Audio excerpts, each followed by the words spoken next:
नमस्कार मित्रांनो, पुन्हा एकदा आजचे शब्द मध्ये तुमचे स्वागत आहे. आज आपण काही रंजक इंग्रजी शब्दांचा जाणून घेऊया. चला तर मग सुरू करूया. सर्वप्रथम आपण बघणार आहोत शब्द फिरिक. फिरिक विक्ट्री म्हणजे असा विजय जो खूप मोठ्या किमतीत मिळतो, तो जणू पराभवच वाटतो. उदाहरणार्थ, संघाने सामना जिंकला पण त्यांचा मुख्य खेळाडू जखमी झाल्यामुळे तो विजय पराभवासमान ठरला. जणू काही आपण म्हणतो तसे कोंबडी मिळाली पण तिखट गेले. पुढचा शब्द आहे अनवायबल. या शब्दाचा अर्थ असा आहे की काहीतरी व्यवहार्य नाही किंवा यशस्वीरित्या कार्य करू शकत नाही. उदाहरणार्थ, सरकारने प्रकल्प आर्थिकदृष्ट्या अव्यवहार्य असल्यामुळे रद्द करण्याचा निर्णय घेतला. जसे आपण म्हणतो, हा खर्च करून काहीच फायदा नाहीये. आता बघूया शब्द वू. वू करणे म्हणजे एखाद्याचे प्रेम, अनुकूलता किंवा पाठिंबा मिळवण्याचा प्रयत्न करणे.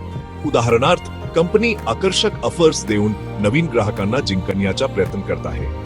जसे आपण म्हणतो, ग्राहकांना आकर्षित करण्यासाठी खूप प्रयत्न करत आहेत. पुढचा शब्द आहे जेनेसिस. जेनेसिस म्हणजे एखाद्या गोष्टीची सुरुवात किंवा उत्पत्ती.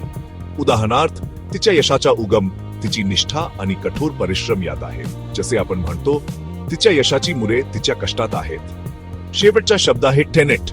टेनेट म्हणजे तत्व किंवा श्रद्धा, विशेषतः जे एखाद्या मोठ्या प्रणालीचा किंवा तत्वज्ञानाचा भाग आहे. उदाहरणार्थ, प्रामाणिकपणा हे त्यांच्या व्यवसाय तत्वज्ञानाचे महत्वाचे तत्व आहे. जसे आपण म्हणतो, प्रामाणिकपणा हा त्यांच्या धंद्याचा पाया आहे. आजचे शब्द एवढेच. असेच शिकत रहा आणि तुमचे इंग्रजी सुधारत रहा. पुन्हा भेटूया. तोपर्यंत शिकण्याचा आनंद घ्या. असेच नवनवीन शब्द घेत रहा आणि इंग्लिश सुधारा.